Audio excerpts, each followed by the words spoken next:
8వ రోజు మహా రథోత్సవ ఉత్సవము.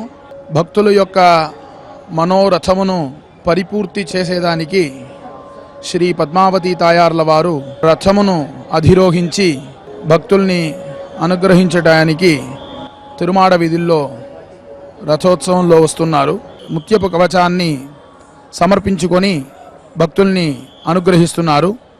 ముత్యపు కిరీటము, ముత్యపు అభయ వరదహస్తము, కమలహస్తాలు, కర్ణపత్రము, ముత్యపు వస్త్రము ఎప్పుడూ నిత్యానపాయినిగా శ్రీనివాస స్వామి వక్షస్థలంలో ఏ విధంగా వ్యూహలక్ష్మి కొలువుతీరి ఉంటారో అదే విధముగా మన శ్రీ పద్మావతి తాయార్ల వారి వక్షస్థలంలో శ్రీనివాస స్వామి కొలువుతీరి ఉంటారు.